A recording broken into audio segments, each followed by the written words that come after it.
In Washington, it finally happened. Jett Lawrence failed to win the overall, though he did win a race. Instead, it was Chase Sexton with the 14th overall of his career, preventing Jett from getting his 23rd. At Washougal, Chase flipped the script in the first moto and did what Jett does, making his way into the lead early. As they head uphill, and now Chase Sexton, the series champion from 2024, to the lead. What a move by Chase. He played that absolutely perfect. By lap times, Sexton was only third fastest. Both Eli Tomac and Jett posted faster laps.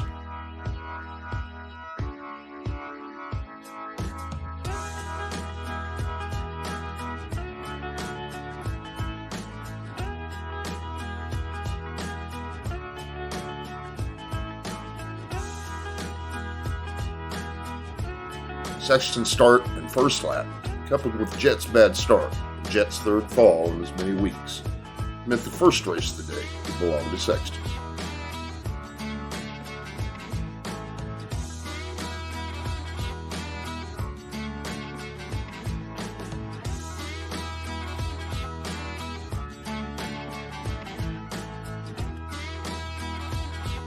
Chase believes he can beat Jett Lawrence. He does feel like that in his heart. He clearly knows he has the speed, but until he goes and does it, it's only a belief. Now I feel like that's going to be that belief, and he knows he's been close to him.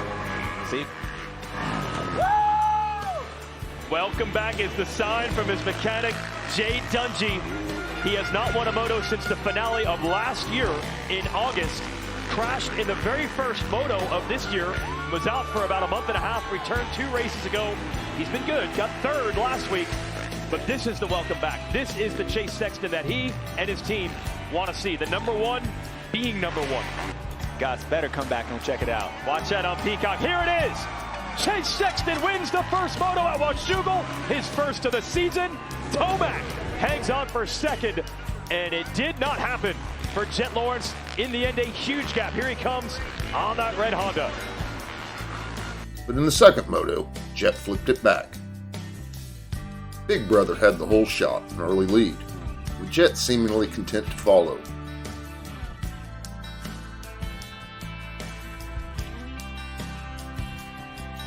But when Sexton and Tomac pulled up behind, Little Brother lit the afterburners and was gone. At the same time, Sexton showed he had learned his lesson in Supercross, and finally had the in-the-moment maturity to take a loss when it meant taking the win. Kind of ride that beggars belief he'll be going green, by the way.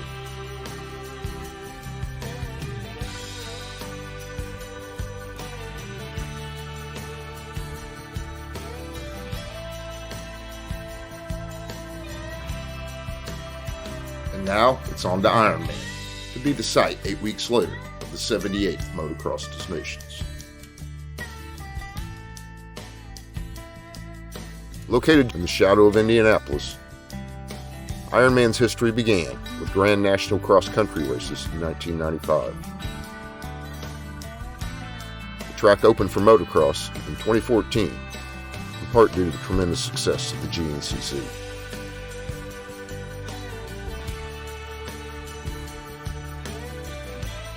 Though surrounded by billiard table flat Midwestern plains, you walk towards the track and the ground opens up, drops down, and practically swallows the racetrack whole. The Ironman track doesn't just offer up elevation change, it offers up some of the biggest, steepest combinations of jumps and hills in the entire series, including Godzilla, a massive uphill jump. The setting is a hidden gem, and the dirt, obstacles, and sightlines combine to make it an ideal venue.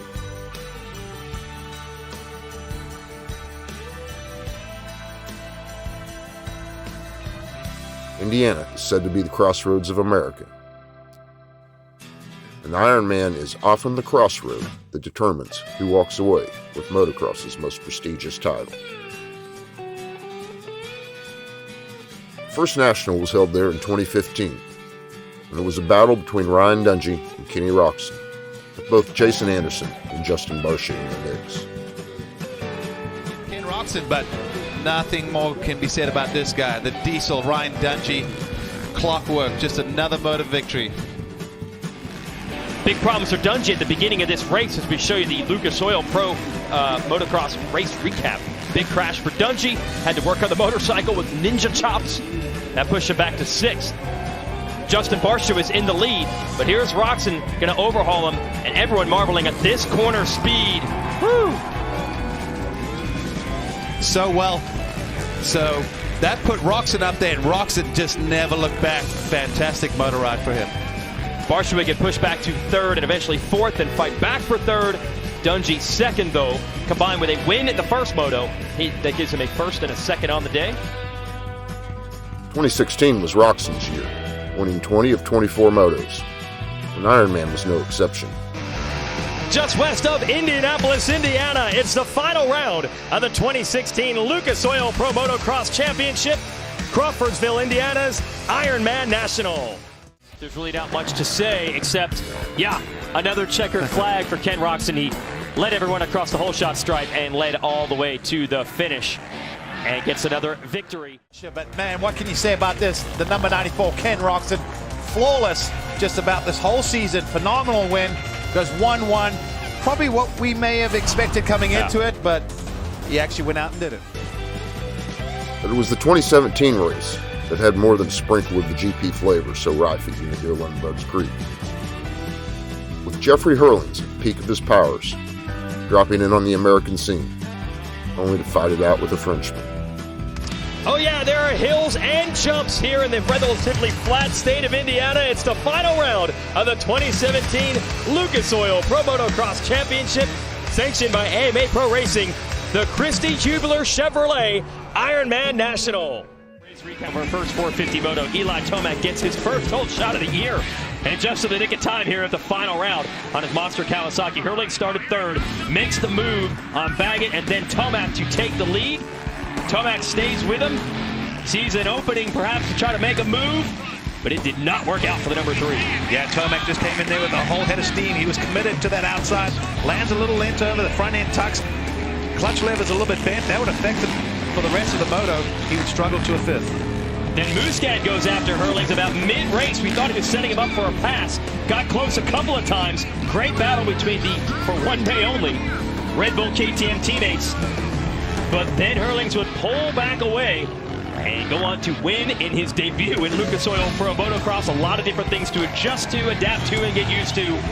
Sure didn't look it. Bring you this. So your battle early on is Marvin Muscat and Blake Baggett. Both of them had to win the moto to stay in title contention, so they were fighting hard for it. Finally, the 25 of Muscat would secure the lead. Then he would have to hope that Tomac had a bad race and finished outside the top 20. That wouldn't happen. Tomac got to 6th, and then late, Marvin throws it away with victory in sight. Yeah, that was strange. He saved it after he cased that jump, and then that right there throws it away. Watch on the right-hand side of the screen. You'll see Jeffrey Hurlings get him right there. And that was an impressive ride from Hurlings, but that also eliminated. Yeah, any chance that Marvin would have a win in the title. As for Hurlings, he started this race on the ground, about last, past probably 38, 39 riders or so to win the moto. Tomac would come across in 6th, and that was enough to ice the championship. The 2018 race was a bit muddy, and Justin Barcia's wet weather skills came into play.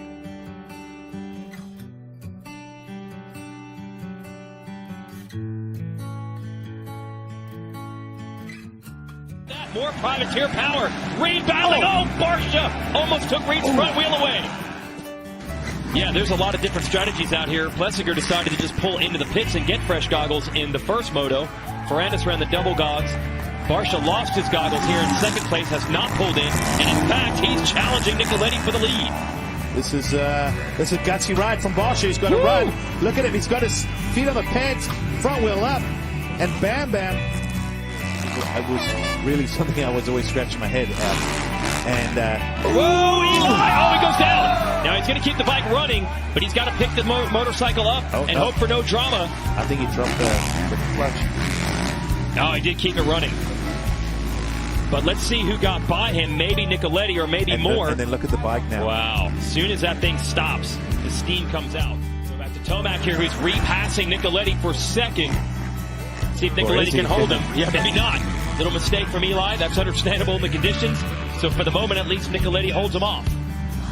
Yeah, good to see Nicoletti fighting. Tomac going to try an outside line here. This might work. That inside's getting deep.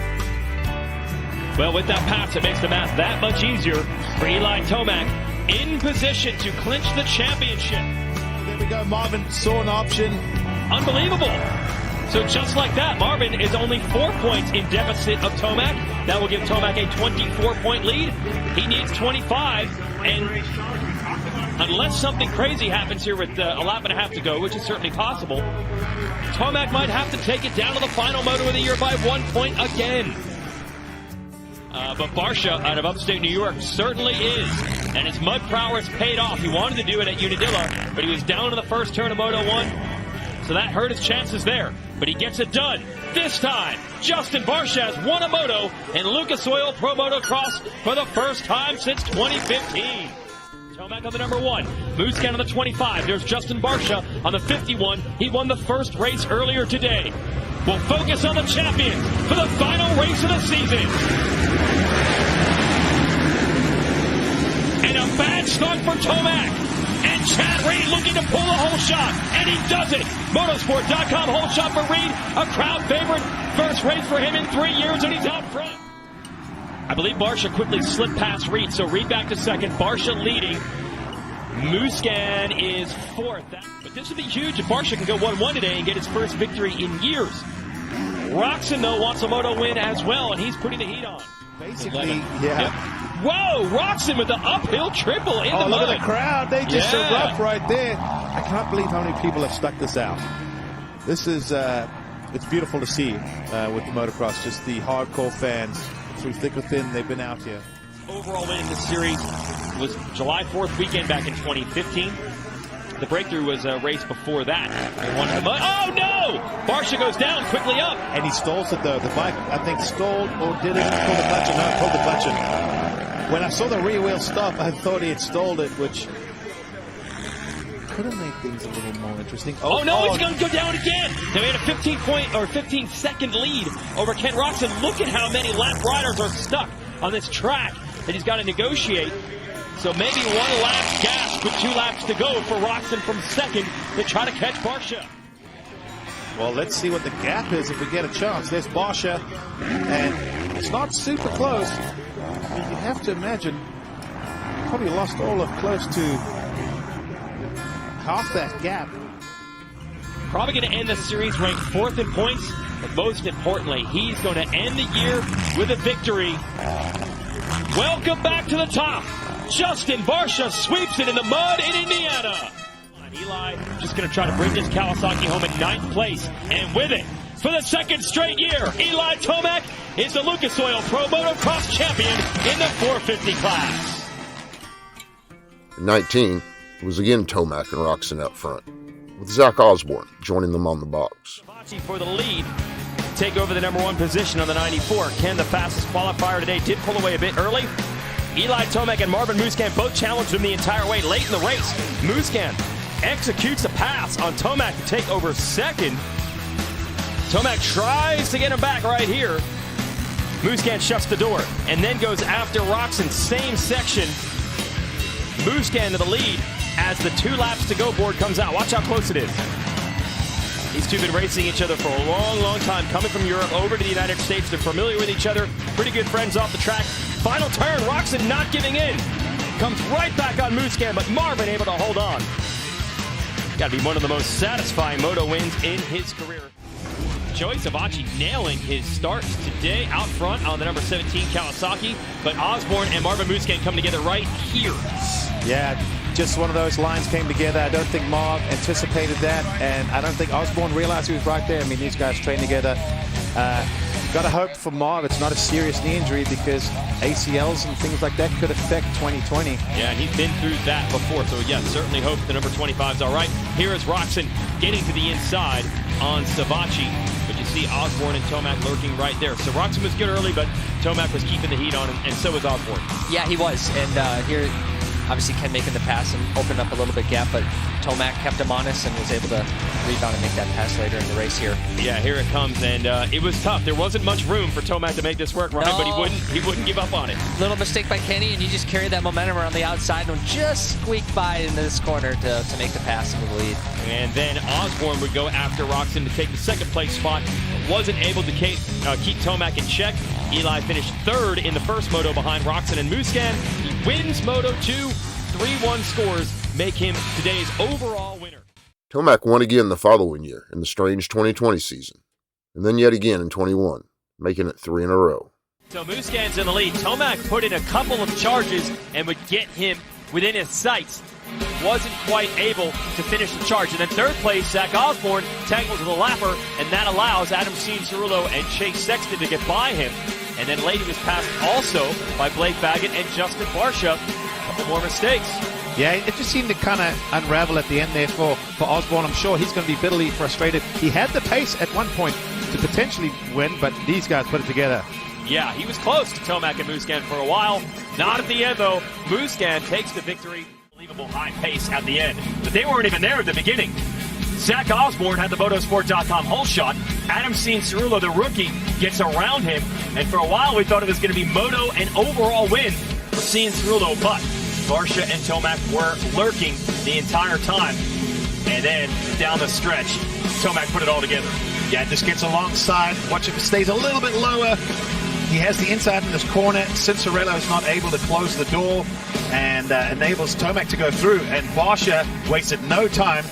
Goes to the inside, makes the pass, takes the line away. And just like that, Cianciarulo was fighting just for a podium overall. Yeah, he had 2/3 of the race dialed at the youngster of the 9, but eventually these guys got around. A little mistake from Barsha. He'd make up for that. He'd stay on Tomac's wheel all the way to the final turn. Eli Tomac able to hold him off. Get the victory. That was fun to watch. Yeah, because he still ends up winning it, and we'll show you here the Lucas Oil race recap. This is a great battle early in the race. Savacci in the lead. Roczen comes out of nowhere to get everybody slicing through the field to take the lead from Ferrandis. Yeah, Roczen goes from like 7th to 1st in a lap, and then the race starts to take shape. And watch right here as Ferrandis is fully committed coming into the turn. Braking bumps, boom, and Roczen has to slow down, get out of the way. Tomac was right in there too.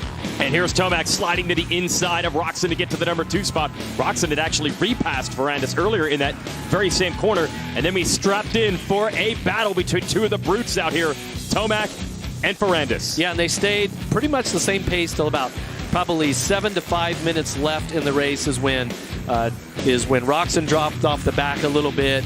And then with a couple laps to go, Tomac drops off just a little bit. And Ferrandis takes the win after saying that he suffered. I know, didn't have the power to push. Yeah, still won by 5 seconds, but hey. Now early on it was Webb and Ferrandis battling for the lead though. Yeah, Webb really shows some great aggression right here and takes the lead. Red Bull KTM has to be stoked to finally see the number 2 out front. It's been a while. Then Tomac starts to strike first against Ferrandis. He'll make the same move in the same turn Webb did. And we really did have about a 5-rider battle with Webb, Tomac, Ferrandis, Sexton, Roczen. It boiled down to these two, Webb against Tomac. And Tomac's going to go from the outside to the inside here and finally get the lead. And then once he had a clear track, he was gone. But we had a great battle here. And watch right here as Ferrandis just ever so slightly taps Webb there and takes the spot, actually throws a hand out, says, hey, look, didn't mean to do that, didn't mean to hit you. But for Tomac, it was clear sailing. Yeah, he hit him a different way. With lap times they couldn't match. Eli Tomac was second in Moto 1. He wins Moto 2. You can't beat those scores. A 2-1 takes the overall today. Sexton stopped Tomac's streak in 22 after yet another epic battle with Eli. Everything counts between Tomac and his championship rival Chase Sexton, and Tomac fires first. And Ken Roczen doing his best to keep Eli behind him, but there's not much he can really do as Eli makes his way to the front. Then here's Sexton following, and Roczen looks over and lets his teammate go, and then it was down to the gap. Could Sexton catch Tomac? He could. He started closing and then a mistake. This is an interesting mistake right here. There's not much he could have done on a steep hill like that. He has to reintroduce track. Didn't look like he gained a whole lot of advantage. Gap's about the same, so I think it's going to be a not non-issue there. And then he catches Tomac, and watch this. Tomac a bobble, and here goes Sexton to the lead. Yeah, Eli just catches that rut, nearly hide sides, and Chase takes advantage of it. And it looked like it was over, but then Tomac finds something out of nowhere to catch him again and retake the lead in the same spot. You know what he found? He found a 2:01, fastest lap of the race at the 2-lap board. That was his best lap right there before the 2 laps to go sign. On the final lap, Sexton uncorked the 2:01, but it was not enough. And Tomac takes the Moto win. Classic Ironman National. Let's show you with our Lucas Oil race recap how it went down. Chase Sexton, an unbelievable jump out of the gate, and he's going to control the motorsport.com whole shot. But he had some early heat from his teammate Ken Roxon, Ryan Dungey up there as well. Look at Roxon go though. Oh, Roxon did an excellent job being a teammate here, and we talked about that, trying to help separate. Once Chase Sexton got into the lead right here, and you see Kenny looking over going, okay, go Chase, go, and I'll do my best to just help create a gap here, which he did. He did a great job of holding Eli off, and Eli just makes this incredible pivot, makes the pass, and then sets his sights out for Chase Sexton. And it got this close, and then Tomac's going to make the mistake. That's it. So nice to have that camera shot. We got to see exactly what happened. Eli got in there. Ruts are going right. His body position was a little out of where he wanted it to be. Got into the ruts, tangled up high side, and Eli, and look at this. Chase Sexton. And at the gap at the end, almost 11 seconds. And of course, in 23, Jett Lawrence wrapped up his perfect season, with Hunter winning the 250 class to clinch his own title. Nerves and pressure, which he admitted the nerves were sky high, as was the heart rate to finish it off. He joins the Immortals, 22-0. He has done it, and most incredibly, he has done it as a rookie, which no one has ever done. And here's the celebration. Great, man. What a great day. What a great year. It started as a dream season. Eli Tomac was ready to rejoin the AMA Pro Motocross Championship after missing the 2023 and 2024 campaigns with injury. Memories of battles between Tomac and Sexton in 2022 loomed large as both joined Jett on the gate for the first time.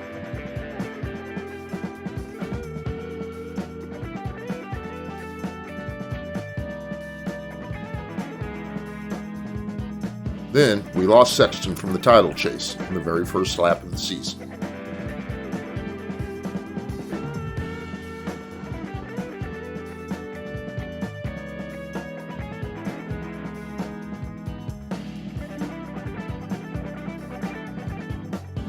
Despite Jett's sweeping polo, it was still difficult to determine who was in fact the boss, and the new boss is the old boss scenario.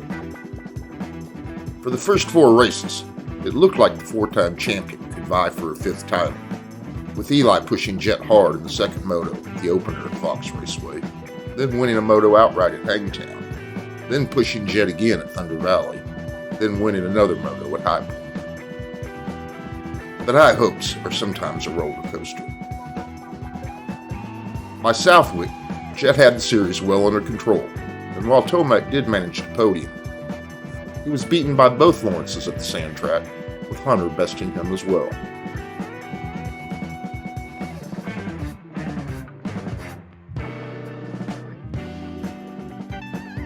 And then, at Redbud, the bottom dropped out. Steam or smoke coming out earlier, and it looks like he might be done. Yeah, no, that's what I was saying earlier. It was a little early for having the clutch issues, but yeah, that's a bummer. And you start to wonder, maybe hit somebody and tangle, but yeah, that's not the fire Eli wanted to kind of bring to. It's 4th of July, and we got fireworks on. That's a bummer, yeah. And look, it's going to cost a lot. Now, chances of overall podium at Redbud are done, and it's going to kill him in the point standings. Again in 3rd behind the Lawrence brothers, Eli's bike let go. Returning for the second moto, he carted just a 7th, then won an inexplicable 6-9 at Millville.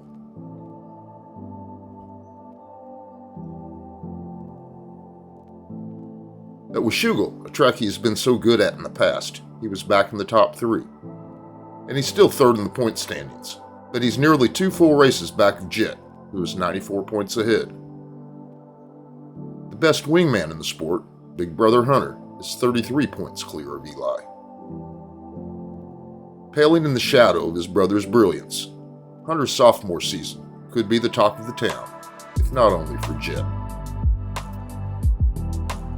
For the first time, all four will be on the gated Ironman.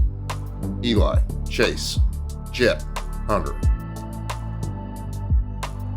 Eli on his best days remains a threat to win, on his good days a threat to podium, and firmly belongs in the top 5 of the current field. On other days, however, he's surrounded by a new group of talent that includes Jett, Hunter, Chase, and Cooper Jr. And Father Time is undefeated, or, at a minimum, under-defeated. Chase is perhaps the one rider, other than Hunter, with the ability to challenge the other Lawrence brother. As to Jett, compared to the perfect season of his rookie year, and it's hard to say this when the kid is 22 out of 24, this year's campaign has been a little bit sloppy. He's fallen. He's stalling. He's had the occasional shit start. Perhaps his most shaky season ever, certainly on a big bike, and he has nearly a 2-race-day lead on the competition. In the end, which we are nowhere near, nobody wins them all. McGrath, Carmichael, and Villapoto didn't win them all. Neither did a host of world-class riders that preceded them, nor those who have followed. But still, no one has been closer than Jett in the early going of a career. And it's still going to be a long next 5 to 10 years for anyone who isn't named or a fan of the Lawrence.